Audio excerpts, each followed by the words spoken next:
에렌은 월마리아가 무너지기 전까지는 장작을 패고 동네 아이들과 놀던 소소한 삶을 사는 아이였지만 엄마가 잡아먹히는 것을 직접 목격한 뒤로 누구보다 거인에 대한 강렬한 증오를 가지게 된 진격의 거인의 주인공이다. 그는 처음에 아빠의 말이 뭔 말인지 1도 몰랐고 그저 지하실과 열쇠만 알고 있었는데 이후 조사병이 되어 서서히 기억을 하나하나 되짚어보기 시작하여 방벽과 거인에 대한 치트키를 입수했고 마침내 바다 건너에 진정한 적이 있다는 것을 알고 세계와 전면전을 선언했다. 허나 아이러니하게도 이때의 전면전은 다른 시선으로는 독자와의 전면전이기도 했는데 이해하기 힘들고 순간 판단이 휙휙 바뀌는 횡보를 보여 결국 흐지부지 엔딩이 맞냐? 몰라 임마. 국적은 에드리아고 출신지는 월마리아 시간신하고 키와 몸무게는 170cm 63kg에서 183cm 82kg로 증량했고 거인이 되었을 때는 15m다. 가족으로는 마레에 있던 조부모 예거, 아버지 그리샤 예거, 엄마 카렐라 예거, 이복형 지크 예거, 입양된 미카사 아커만이 있다. 작가는 다른 인물들과 에렌을 차별화하기 위해 디자인 당시 환한 모습을 강조한 얇은 눈썹에 신경 썼다고 했다. 또한 에렌의 성우인 카지 유우키의 묘사를 듣기 전까지 에렌을 이해할 수 없다고 했었고 자신과 성향이 반대의 인물이라 스토리를 풀어나갈 때 어려웠다고 한다. 또한 에렌을 일부러 타고난 재능이 없는 인물로 만들어 재능이 있는 캐릭터들과 반대의 인물로 만들었다. 주인공답게 활약상이 굉장히 많아서 에렌을 부르는 이명도 많았는데 크루거시,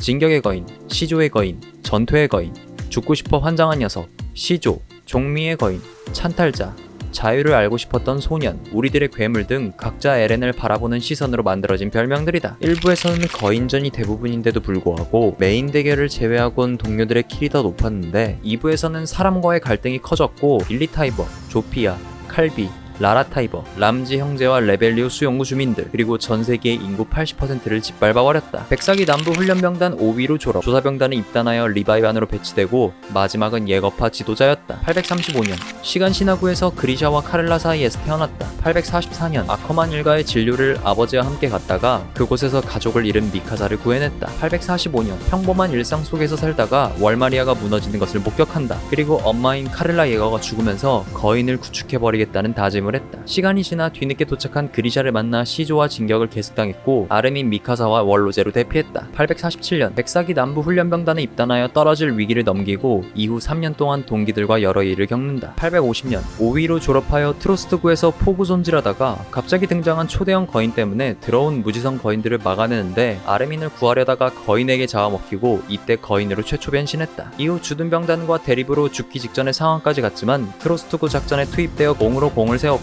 심의소에 초대되어 재판받다가 조사병단의 리바이반 특별작전반으로 배속된다. 57회 방벽 조사 활동에서 여성형 거인을 포획했다가 놓치면서 방벽 조사가 실패로 돌아갔는데 그녀의 정체를 알아내어 스토에스구에서 탈출을 저지했다. 이후 우트가르드 고성에서 고립된 인원들을 구했지만 라이너와 베르톨트의 정체가 밝혀지면서 이들과 대치했다. 둘의 작전에 당한 에렌은 이들에게 끌려갔고 뒤늦게 쫓아온 조사병단이 에렌을 탈환했는데 엄마를 죽인 거인과 우연치 않게 만나 처음으로 좌표의 힘을 발동하는 데 성공한다. 히스토리아와 함께 중앙헌병단에 붙잡히고 지하 예배당에서 자신이 몰랐던 기억들을 보게 되었고 이전에 했던 경질화 훈련과 우연치 않게 얻은 약물로 폭발해서 동료들을 구해냈다. 월마리아 탈환 작전에 참가하여 안쪽에서 베르톨트와 라이너를 막아내는데 공을 세웠고 그렇게 고대하던 아버지의 지하실에가 숨겨진 비밀을 보게 된다. 이후 히스토리아와의 접촉을 통해 진실을 보게 된다. 851년 오랜만에 다시 방벽 외부 조사가 실시되어 처음으로 바다에 도달했다. 마레가 보낸 조사선단을 환영하여 지크의 계획을 듣고는 몰래 옐레나와 미래를 통해 앞으로 어떻게 할지 프록과 새로운 길을 도모했다. 853년 철도 공사를 마무리 짓고 마레에 잠입 전 히스토리아에게 땅 올림 계획을 알려준 뒤 마레에 들어가서 동료들과 마지막으로 즐거운 시간을 보내고 청문회에서 세계의 의견을 듣다가 홀로 나가버렸다. 854년 마레와 중동의 전쟁이 끝날 때쯤 병사로 위장하여 참전하고 자연스럽게 레벨리우 수용구로 흘러들어와 팔코와 지크를 만나 각각 친밀감과 유대감을 형성했다. 이후 빌리 타이버의 연설이 있던 밤에 라이너 앞에서 마레와 전 세계의 전면전을 선포했다. 그곳에서 전투의 거인 능력을 습득하고 후퇴한 뒤 파라디섬에서 감금되어 있다가 탈옥하여 자신과 뜻을 이룰 동지들을 모아 예거파의 지도자가 되었다. 이후 마레의 파라디섬 상륙작전에서 갑옷과 턱거인을 상대했으며 뒤늦게 합류한 지크와 접촉하여 땅올림을 발동시키는 데 성공한다. 그렇게 세계를 밟으며 진격하던 도중 이전 동료들이 제안한 마지막 협상을 거절했고 결국 싸움은 천지전으로 번지면서 치열한 전투가 일어났다. 하지만 미카사의 결단에 동료들이 그녀를 도우면서 에렌은 사랑하는 사람 손에 참수당하며 땅올림이 종료되었다. 완고,